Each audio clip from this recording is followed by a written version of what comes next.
ஆயுர்வேதம் ஒரு பொக்கிஷம், நம் ஆயுள் நீட்டக்கும் அற்புதம். டாக்டர் ஸ்ரீவர்மாஸ். தமிழகத்தில் கொரோனா பெருந்தொற்றுக்கு பிறகு இதய நாள தளர்ச்சி பாதிப்பு பெரிய அளவில் உயர்ந்திருப்பதாக அரசு மருத்துவ ஆய்வு முடிவுகள் தெரிவிக்கின்றன. சென்னை ஓமந்தூரர் அரசு கல்லூரி மருத்துவமனை மருத்துவர்கள் 2017 முதல் 2023 வரை 19,720 பேரின் ஆன்ஜியோ பரிசோதனை முடிவுகளை ஒப்பிட்டு நடத்திய ஆய்வின் முடிவுகள் வெளியிடப்பட்டுள்ளது. இதயத்திற்கு ரத்தம் செல்லும் நாளங்கள் 1.5 மடங்கு அல்லது அதற்கு மேல் வீங்கும் நிலையே இதய நாள தளர்ச்சி.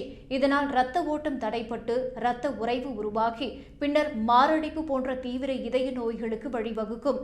கொரோனாவுக்கு முன்பு அரிதாக காணப்பட்ட இந்த பிரச்சினை தற்போது 4 மடங்கு உயர்ந்து உள்ளதாக மருத்துவர்கள் தெரிவிக்கிறார்கள். இதுகுறித்த ஆய்வின்படி கொரோனாவுக்கு முன் 15% இருந்த பாதிப்பு விகிதம் கொரோனாவிற்கு பிறகு 62% உயர்ந்துள்ளது. இளம் வயதினரிடம் கூட இதய நாள தளர்ச்சி பாதிப்பு 2 மடங்கு அதிகரித்திருப்பது மிகப்பெரிய கவலையாகும். குறிப்பாக 30 முதல் 40 வயது இடையே இந்த விகிதம் 7% இருந்து 14% உயர்ந்துள்ளது.